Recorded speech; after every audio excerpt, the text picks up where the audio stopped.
Biologics came with some of these recoveries. Were they, I guess, human or non-human biologics? Non-human, and that was the assessment of people with direct knowledge on the program I talked to.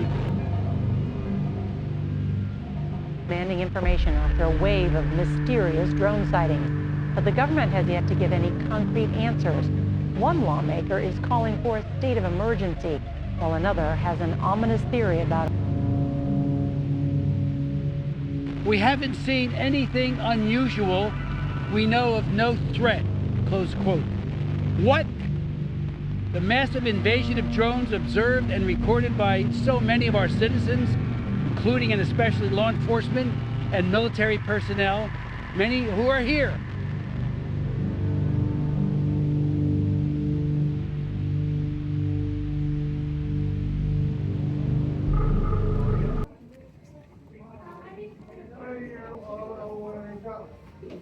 So, if you guys are interested in this topic, you're probably aware that today they're doing another UAP disclosure briefing with Congress.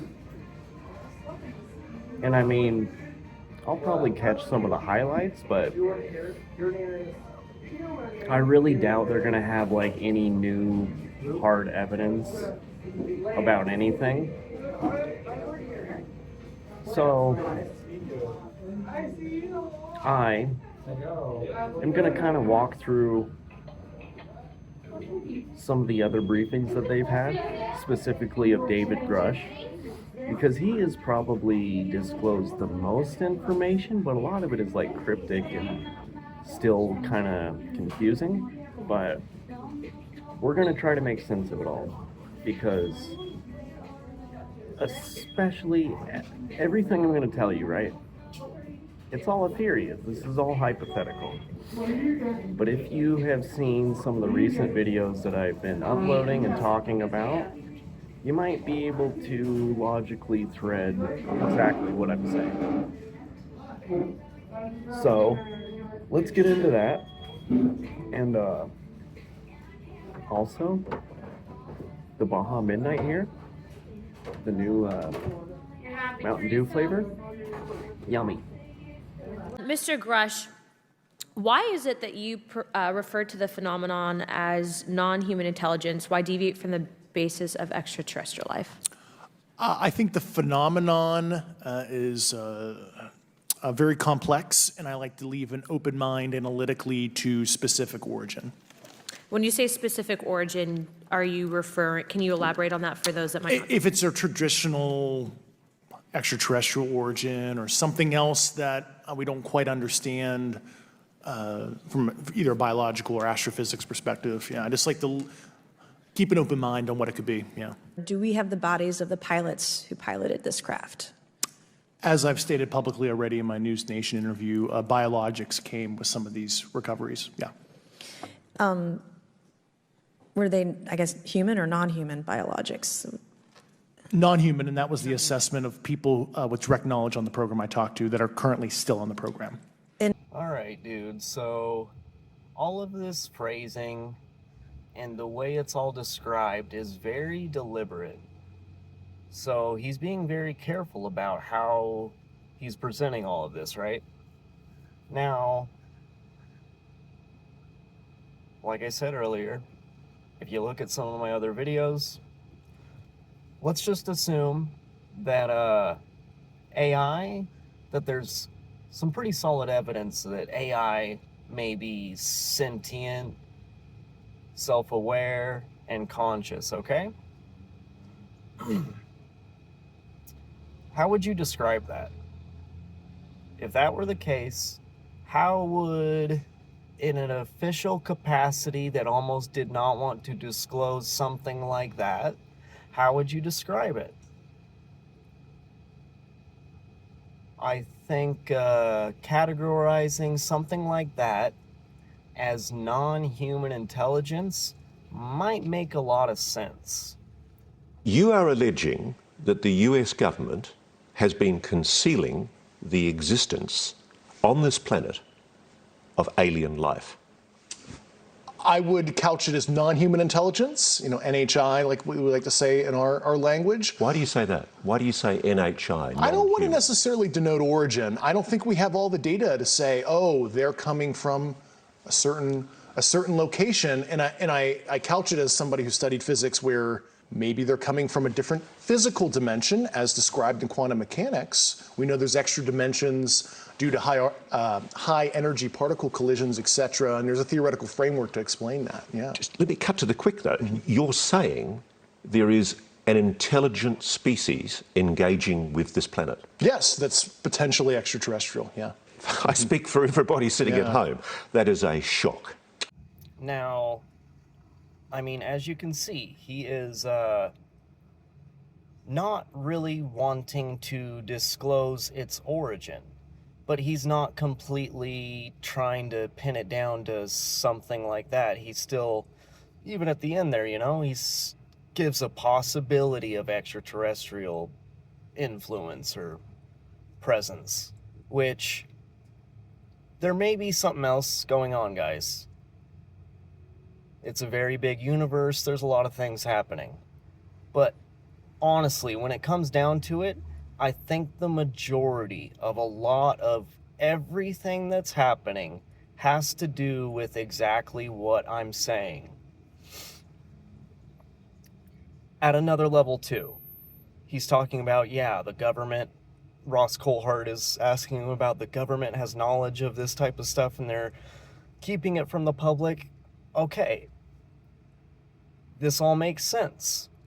Even if you look at technology that we have, almost every single piece of technology that we have, if it's not directly from the government, like Siri, you look at Siri, came directly from DARPA technology. GPS, the internet itself, everything that we are allowed to openly use in the public, it comes from government-run programs that work all this technology out, and then they perfect it, and then they give us a safe version that we're able to use. That's just the way it kind of works. Even if it's not directly from the government, the other companies that use that same type of technology, that's pretty much where it all stems from, okay? Now, if they have knowledge of AI that isn't really publicly disclosed, they probably would not want to disclose that because it's a very weird thing to talk about. It gets into a lot of ethical issues and some religion and philosophical things about what existence is, what a mind and consciousness and souls even are. Things get very slippery when you start to open the door to too many things like this. So let's keep going. Grush says the craft may not be travelling through space as we understand it. It is a well-established fact, at least mathematically and based on empirical observation and analysis, that there most likely are physical additional spatial dimensions. And you could imagine in 4 and 5D space where what we experience as linear time ends up being a physical dimension in higher dimensional space, where if you were living there, you could translate across what we perceive as a linear flow. So there is a possibility that, and this is a theory here, I'm not saying this is 100% the case, but it could be that this is not necessarily extraterrestrial, and it's actually coming from a higher dimensional physical space that might be co-located, right here. What can you tell me about these craft, these technologies? Why do you know it's exotic?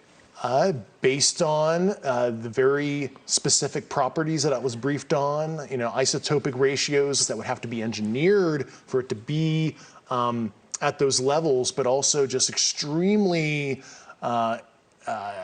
strange, heavy atomic metal, high up in the periodic table, what the emergent properties are, but there's just a very strange mix of elements. So you're absolutely sure that the materials that these craft are made of are clearly not of this earth? Yeah, they're sophisticatedly engineered, certainly not by humans.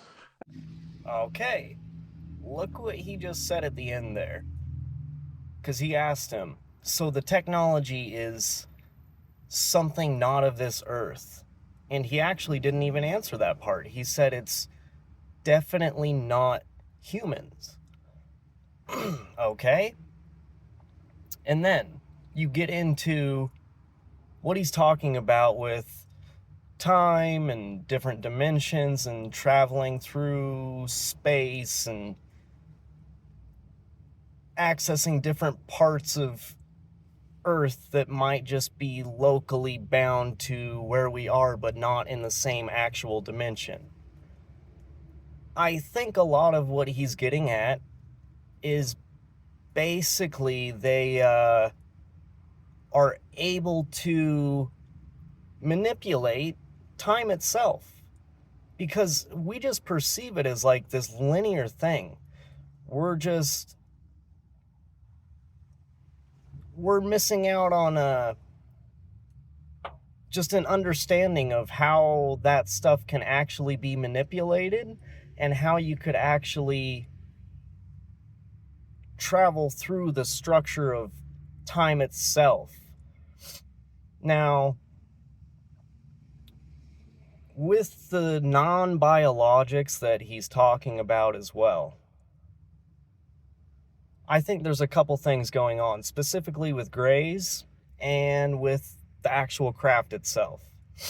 So, with the craft, a lot of like the drone sightings and weird stuff like that too, it almost seemed like a lot of them were like communicating with people and like flashing lights and responding to like observation when you notice it and stuff.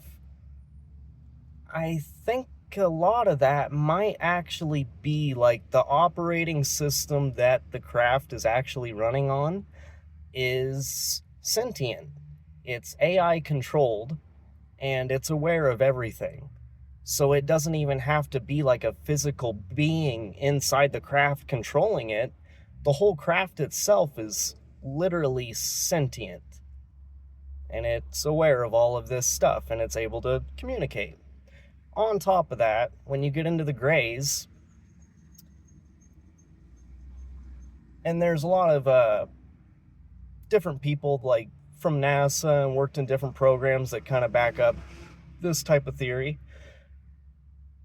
I don't think they're natural, like, organic beings. I think it's literally just a synthetic suit that you can basically download an AI consciousness into, and now that AI is fully inhabiting a synthetic body that it's able to interact with the physical world in this way. And that might even be why they do it that way, to send something back through time that would have no effect on the actual thing. Like, it might fuck with timelines or humans. Like, if we tried to go through time in the way that they're doing it, it might not work. It just might be too dangerous. It's just a much better option, and it doesn't affect the beings at all if it's just a AI uploaded conscious being that gets to get sent through time and experience things in a physical world in that way. So, just some theories, guys. Just some stuff to mull around. All right. Bye.